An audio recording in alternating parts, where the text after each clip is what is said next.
Tim Woolf is going to be first. He's from Synapse Energy Economics. He'll provide his perspective on key issues for commissions to consider when reviewing utility distribution system plans.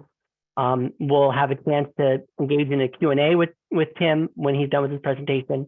And then we'll hear from staff at two public utility commissions, Brad Borum, who's Director of Research Policy and Planning at the Indiana Utility Regulatory Commission, and Joy Wang, who's Public Utilities Engineer at the Michigan PSC.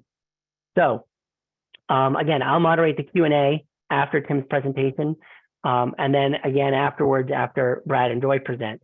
Go ahead and during Tim's presentation, feel free to drop questions in the chat. We'll keep an eye on those, and we'll be prepared to ask him those when he's done. When we get to the end and it's more of an open conversation, feel free to raise your hand or just mute yourself and turn on your camera if you want, so we can have the discussion. I think that's it. In the chat box, there's going to be links to pay attention to for the survey we hope you'll do for us when we're done today, for the slides, so you can get a copy of these for yourself, and so that we'll drop in a link for the web page in case you want to register for any of the upcoming events in this series. So with that, Tim, I think we're over to you. Great. Thanks, Jeff. Can you guys all see my cover slide? Looks great. Okay, thanks. So thanks for having me here, folks. I'm going to give an overview of what I've experienced around the states on how utility commissions can review utility distribution plans. I know there's some time scheduled at the end of this for some questions. Feel free to jot them in the chat as we go so you don't lose track of them. And also maybe we'll take a little time for some clarifying questions if needed. So quick overview, a couple of themes. One is integrated distribution planning is an evolving practice just by its nature, because it accounts for new and emerging grid technologies, whether it's distributed energy resources, non-wireless alternatives, grid modernization. All of these technologies and our ways of obtaining them and investing in them are evolving. So the practice is as well. And states have taken many different approaches to this. Some of them are still doing fairly traditional distribution planning. Some of them are much further along in terms of accounting for a broader range of technologies. Sometimes the options that regulators have for reviewing plans is dictated by the statutes or regulations. And in some cases, they're not, and the commissions have quite a lot of discretion. We cite here a great webinar that was provided by LBNL that has all kinds of information on what other states are doing. So feel free to refer to that if you want more details on what different states are up to. And what I'm going to do is walk through some of the key elements that we all tend to see in integrated distribution plans, and offer some suggestions about the kind of questions that commissioners and their staff can ask when reviewing these plans. First of all, filing requirements, they're a fairly important piece of all this. And it's really best, if possible, to establish these up front so that when you get filings in from the utilities, they're complete and you can get through them more quickly. If you probably already know, these plans can get very complex. And so the more information you can have clearly outlined up front, the better. And as expectations evolve for what goes into these plans, it's especially important because otherwise the utilities aren't going to know what commissioners are looking for. So here I just have a high-level outline of the kind of things you should have in filing requirements. And I'll note that this is very similar to the outline of the rest of my presentation here. But basically, it's important to have the strategy and the objectives laid out up front. It's important to have a description of what the current system looks like, any planned retirements or committed additions to the current system. Then load forecasting is really important, even advanced load forecasting, which we'll get into. Then it's important to assess the needs on the grid system, and then to identify what new options you might have for meeting those needs. Then an economic analysis of those options. And finally, an action plan for how you're going to implement those options chosen. So load forecasting. First, it's really important that the plans are clear about how forecasts are done. Does the forecast use probabilistic analyses? Does the forecast use multiple scenarios? Does the forecast include feedback and iteration between the other elements of the IDP? That is, if you have proposals for all kinds of DERs, for example, are those actually filtered back into the load forecasting once they've been identified later on?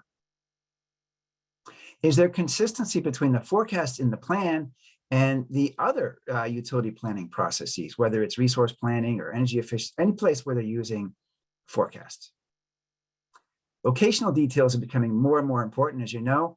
Does the load forecast include peak demands at the circuit or even the substation level? Temporal details are becoming more important. Is the peak load forecast sufficiently granular at an hourly level, if possible, maybe daily, weekly? And then forecasts of DERs, like does the load forecast account for all types of future DERs, both those that are naturally occurring, regardless of whatever the utility does, and those that are sponsored by utilities in one way or the other. So the assessment of grid needs, again, this can get kind of complicated, a lot of engineering involved, but it's critical. First, you want to look at the current system. Does the plan include an assessment of all the existing equipment, the condition, the reliability, how well the company's performed on that, and resilience, the historical spending amounts, interconnection needs can be really important to highlight. Of course, the key objective of the grid is to ensure safe, reliable, secure electricity.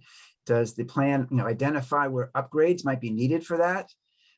Does the plan identify things like storm hardening needs and other new emerging needs that we're facing as we proceed? And then optimization of DERs. There's a lot of ways that the grids can be organized and maintained to optimize DERs, controlled. Does the plan identify where the grid would best benefit from DERs? Does it include a sound hosting capacity analysis for DERs? Does it provide detailed value of DER estimates? This is the terminology used for avoided costs for DERs. And are those avoided costs estimated for different locations on the grid? Does the plan address the interconnection of DERs? That's often a big issue in a lot of states. So once you've got a sense of what the needs are, then the challenge is to come up with, what are your many options? And like I say, there are many. There's the traditional distribution options, whether it's substations or transformers, or, line extensions. And the thing is, utilities are usually very good at this. In my experience, this is the easiest part of the review. They've been doing this for decades, maybe even a century in some cases. So they're pretty good at this. Not that it can be overlooked, but it's not doesn't demand as much attention typically as the newer emerging technologies. For example, non-wires alternatives. Good questions to ask here. And I think you're probably all familiar with the term, but just very briefly, I use the term non-wires alternatives to refer to distributed technologies and resources that can be sited, geo-targeted at specific locations on the grid in order to avoid or defer a specific new investment on the grid. And there's a whole range of options. There's customer-owned DERs that are at the location where it's needed. And then there's utility-owned resources. The obvious ones are storage. They can be small or large storage technologies. But as long as they're located, where the need is, then they can actually play a big role in NWA. Does the analysis consider all options for obtaining DERs? Procurement, specific programs, pricing options? Does the analysis use the appropriate economic analysis techniques, methods and assumptions for how you compare non-wires alternatives to other options? I'll talk more about economic analysis in a few minutes. Does the NWA analysis properly account for distribution investment deferral? I've seen in a lot of states, utilities will have thresholds for whether they're going to consider a particular investment to be potentially deferrable or avoidable. Maybe it's $5 million, maybe it's $1 million. And then they might also have the thresholds for how long it would take to get the NWA in place in order to defer those technologies, the conventional technologies. And if the thresholds are too stringent, then there's a chance that the utility will miss opportunities for deferrals. And if they're too broad, then of course, then you might end up with way too many things to look at. So there's a balance to strike there. Now, grid modernization, there's a lot going on with grid modernization. And it does involve a different level of review by commissions for lots of reasons, partly because of the size of the budgets that are being proposed for grid modernization. So key questions: are the grid modernization goals and objectives clearly articulated in the plan? I've seen a lot of plans where utilities talk about how important it is to do grid mod, but they don't really say exactly why. They don't say, specifically what kind of goals they're trying to achieve. And then that makes it harder for the commissioners to review later on, whether those goals are being met by the proposals. Are those goals consistent with state policies and regulatory guidance? And then are the grid mod investments proposed consistent with state objectives? Are the proposals consistent with the utilities' resource plans? That is, the other plans that they might have. In this case, especially IRP and bulk power system planning. Does the plan apply appropriate economic analysis techniques for grid mod? And for grid mod, there's some specific questions to ask. For example, to what extent are the grid modernization components evaluated together or separately?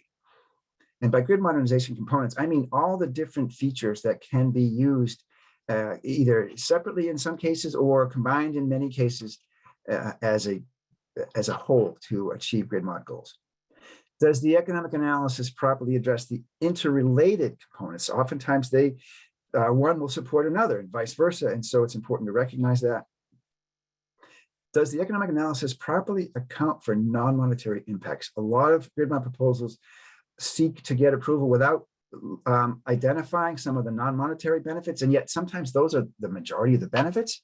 So that's an important question to ask. Does the plan present options for phasing in grid mod components? Often you'll see proposals trying to get everything done all at once, when in fact it might make a whole lot more sense for lots of reasons to phase them in over time.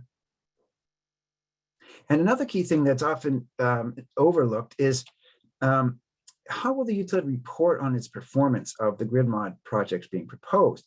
I know are there metrics included in the plan with concrete measurable outcomes that the commission can use over time to see how well the grid mod investments actually meet what they propose to do and ultimately meet the grid mod goals. Okay, shifting a little bit to economic analyses. First thing I want to emphasize is that sometimes utilities want to wave their hands around and avoid too much economic analysis, or at least avoid much detail. And in my view, anyways, there's so many options for meeting distribution needs. I think it's incumbent on utilities to do a good job in prioritizing the options and really justifying which ones are going to be in the best interest of customers. And one of the ways to do that is through a sound, comprehensive economic analysis. A lot of questions to ask there. Does the analysis count for the state energy policy goals?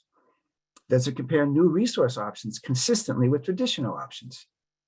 Does it account for all relevant costs and benefits, even those that are hard to monetize? Does it include an appropriate study period? Does it properly address locational, temporal impacts?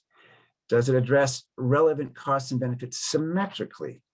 Does it consider customer equity issues? Does it use the right discount rate?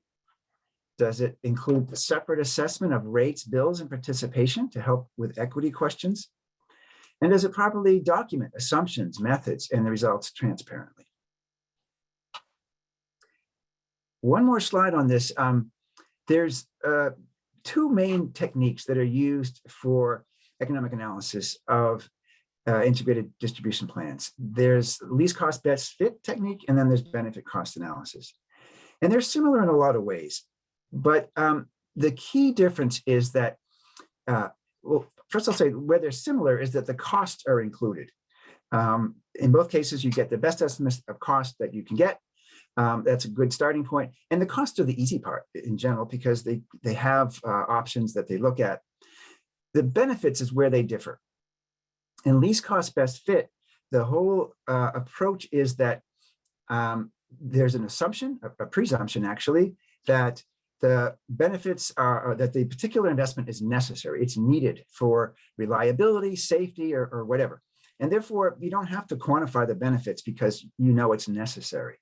A good example of that is when there's a need to develop a new distribution line to serve a new residential development. You know you need a new line. And so the question then is, what's the least cost way to do that? What's the best fit technology to meet that need? Benefit cost analysis, on the other hand, explicitly requires documentation of benefits and monetizing them as much as possible. And that way you get a more complete picture of both the costs and the benefits. And you're familiar with benefit cost analyses in lots of applications. They're used for non-wireless alternatives. They're often used for things like advanced meters, not always, but often. And you're probably familiar with them in many instances for evaluating energy efficiency and even sometimes power plant investments as well. Now, I will say that there's not a clear line between least cost best fit and benefit cost analysis as to where they should be used. And there's differing views on this. My view is that the more information that you can give, or that I should say that distribution plans can provide around the benefits, the better. It gives regulators a lot more information to work with. And also it allows for an establishment of what the benefits are so that over time you can check using metrics to see how well those benefits are actually being obtained. Stakeholder engagement is especially important. And I will add that this topic becomes more and more complex all the time. And so having good stakeholder support is important to make sure we get a good outcome. You want to make sure there's a good breadth of stakeholders. You want to make sure they have meaningful engagement throughout, before the IDP is developed, during the development, and then during the review of the IDP. Technical working groups are really helpful on this front. Independent experts might become especially important as the issues become more and more complex. Sometimes they're engineering issues and you might need an expert to come in and help out. Ideally, these experts would be able to address all the needs of the stakeholders as well as the utilities. Action plans are important to make sure that utilities follow through. Does a plan address short and medium term actions? Capital investment plans, are they all described thoroughly? Is there an action plan about how and when to get NWAs, about how and when they're going to do hosting capacity analyses? DER interconnection, as you all know, interconnection can be challenging. Are there plans to make sure that that can happen well? Now, a really important part of all this is cost recovery. That's where the commission's job really comes in. And there's a lot of ways to do that. And there's different aspects to this. For traditional distribution investments, in many cases, the regulatory review starts in a distribution plan. The cost recovery decision occurs in the rate cases. Costs are typically recovered through base rates. Some states use riders, but typically it's done through base rates. And for non-traditional investments, there's a mix of practices. But cost recovery might depend on the type of commission action in the plan. That is, it may be that the commission is just accepting the plan, but it's just informational only, and there's not any kind of commitment on the commission's part. Or there might be some kind of limited pre-approval. And then typically the ultimate approval ends up in the rate cases. But in some cases, grid modernization costs are recovered through riders. So again, there's sort of a mix of different options. So on this point about customer protection and cost recovery, you don't see utilities proposing this, but I think it's important to consider that there are ways to use the cost recovery to ensure that customers are going to really see the net benefits from the proposals. In terms of the cost, commissions can decide to limit the amount of cost that the utility can recover to those costs that were assumed in the plan. And any overruns the utility has to absorb. Now, I'm quite open to allowing for contingencies because there's always uncertainties, but some way to put a cap on this so that utilities can't just run rampant with their costs. Similarly, with the benefits, you can do the same thing where in the future, as the costs are being recovered over time, if the benefits don't come forward based upon the metrics that you've been putting forward, then those the cost can be limited to some extent based upon the lack of benefits. And again, contingencies can be used there to make it sure it's a reasonable balance. And then finally, commission actions. A lot of different things that can happen. Whatever a commission does might be limited by statutes, regulations, or just the precedent in that state. Sometimes the commission has, very broad discretion. But the basic options are, you can accept the IDP as meeting the filing requirements, but that's it. There's no approval of any kind. It's just like, thanks, you did it. Thanks for the information. Or you could approve the IDP as filed. You could decide that something's not quite right, and you could require the utility to modify it to address those issues. You could reject portions of it and accept other portions, or you could reject the whole thing. Now, there are implications, of course, of which route you take. For informational filings only, the commission is really not bound by anything, but it's going to be, I would think the evidence presented in the plan will be useful in the rate case when it does come up. Limited pre-approval of investments. This is a tough one, and it's a big one because it matters a lot to the utilities and customers. One option is you can approve the need that was identified in the plan, but not anything else. You don't approve the cost. Just say, oh, we agree, the utility's right. This is needed. You could approve the solutions and the technologies proposed in the plan. You could say, yeah, this NWA is great. This one's not so good. This grid mod looks great.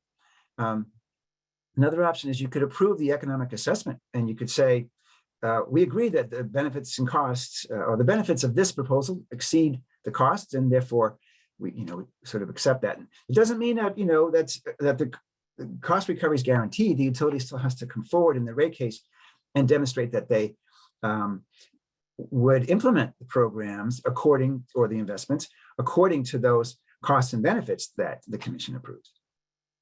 And prudence is, of course, an important issue. It rarely comes up, if ever, in a result of the IDP plan itself. The IDP plan kind of lays the foundation for what might be considered if there is a prudence review in a rate case, but I've never seen it actually being sort of established as a part of the plan. And finally, we have a set of useful resources here that you can recommend, that I recommend you look at if you're looking for more details. Thanks. Thank you, Tim. I really appreciate that. And first, apologies due to you. I had it all written down here, but I completely skipped over the very quick bio, your quick impressive highlights of your career. Tim is a senior VP of consulting at Synapse Energy Economics, and particularly relevant here, he served 4 years as a commissioner with the Massachusetts Department of Public Utilities. And also particularly relevant is his involvement in the National Energy Screening Project, which has really advanced the science of cost-benefit analysis with the National Standard Practice Manual evolution.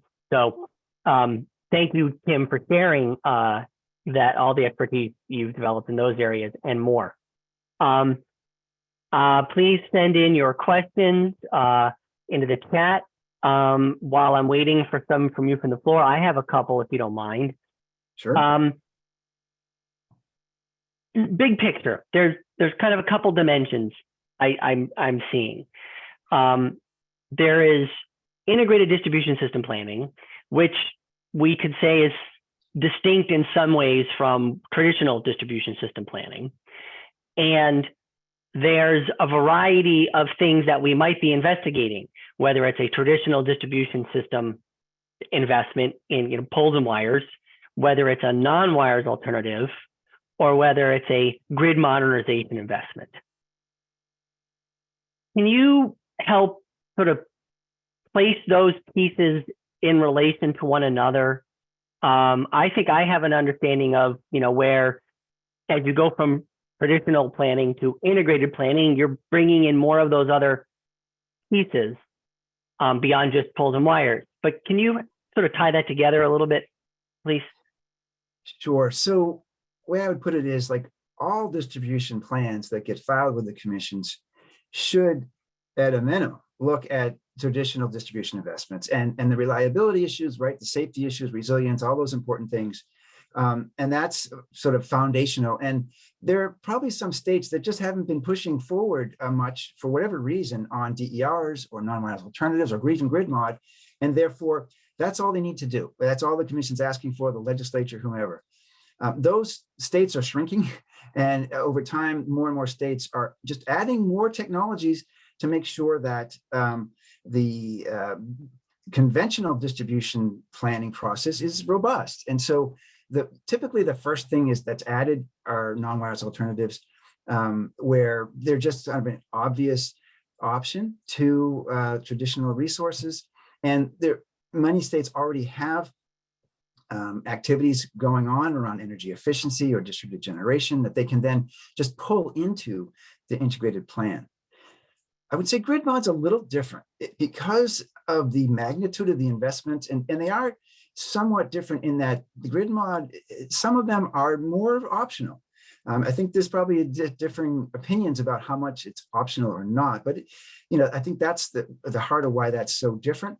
And I've seen a lot of states where they have a separate proceeding just for grid mod alone. My thinking is that the more that the grid mod planning can be integrated with the rest of the distribution planning, the better. So over time, the more you can of the new technologies, whatever they are, that you can add in, the more robust your plan is going to be, and the more it's going to sort of account for all the opportunities out there. Great, thank you. If I could get in a little bit more detail then about some of the economic analysis things that you brought up. Slide 9, you had a nice list of all the sort of different factors in there. And you talk about, there's a couple things. One, you talk about accounting for the state's energy policy goals right off the top there.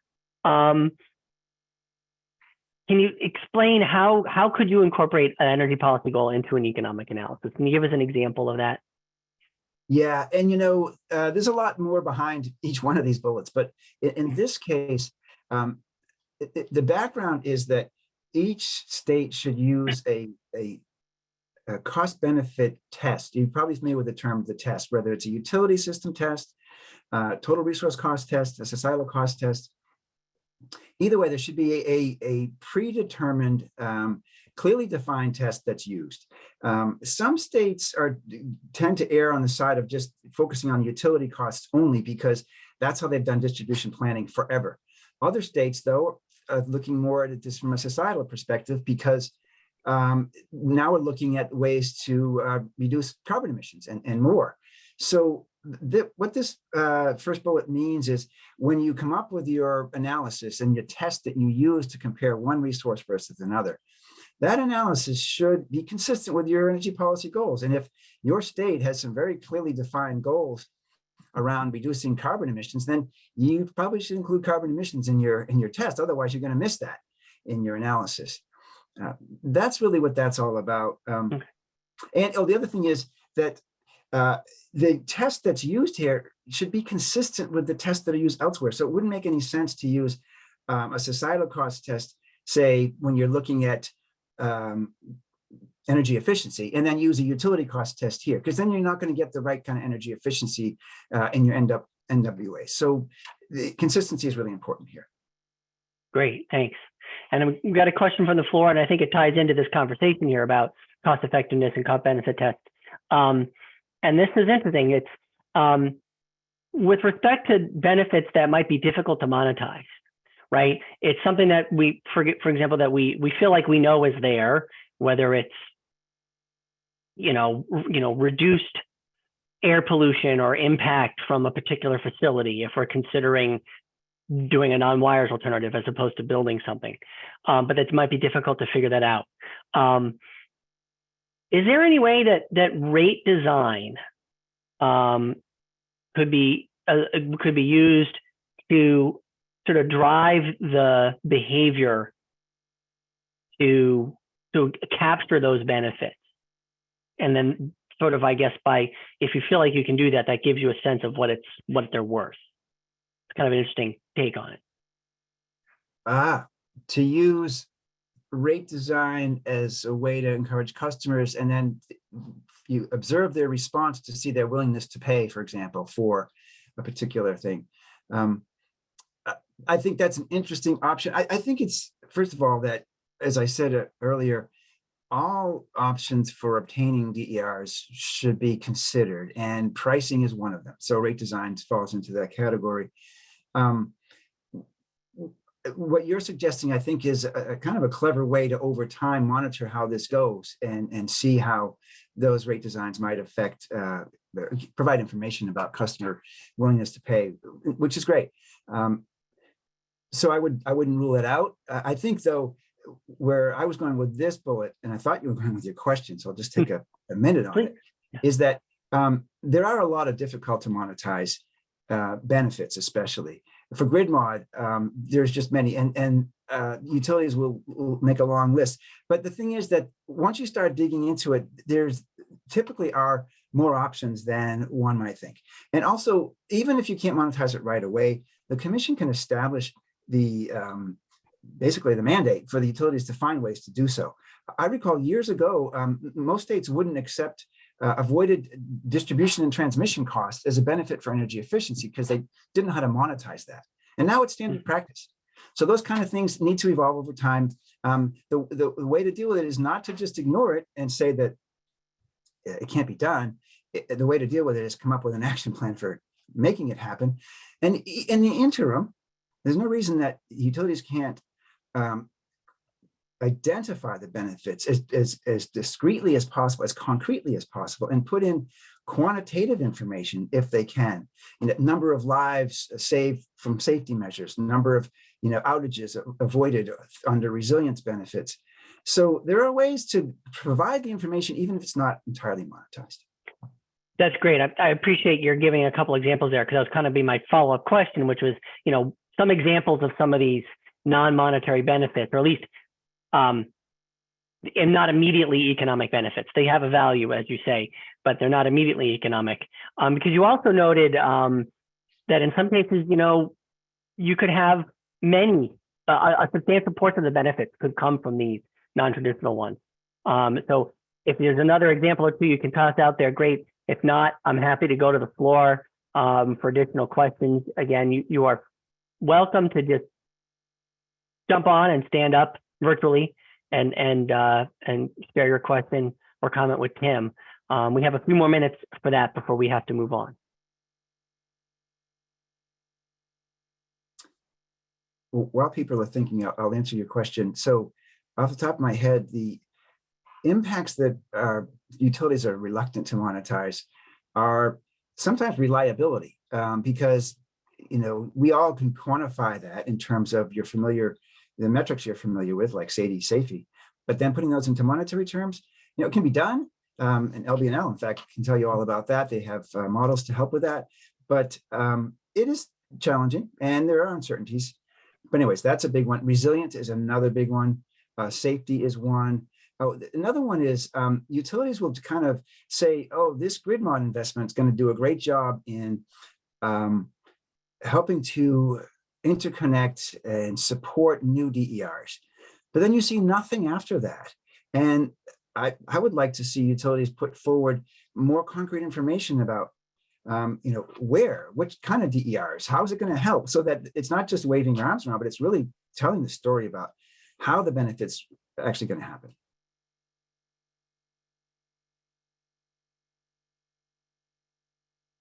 I have another question teed up, but I want to wait a second for anybody else here.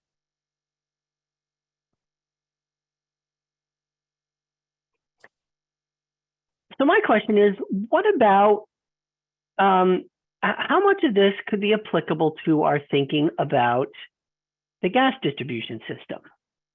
We don't have much in the way of physical DERs on the gas side, but we do have, behavioral DERs, right? You have demand response, and you have other things that happen on the edge of the distribution system, gas distribution system, and certainly non-wireless alternatives are relevant in the gas planning world, or could be, whether it's efficiency or electrification or whatnot. Is that something that's you come across at all, and applicability differences to watch out for? Yeah. So to one of your questions, I have not come across this in the gas utilities, but there's no reason that all of the concepts here, to the extent they apply, can be applied to gas as well. And there are non-pipe alternatives that can help mitigate the distribution of gas. And grid mod is a different thing. I don't really hear much about grid mod for gas.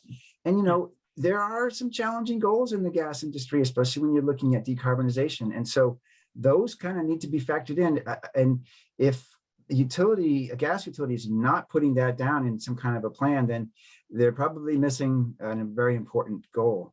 So I would just say, as the general rule, almost all of this could be applied to gas utilities as well.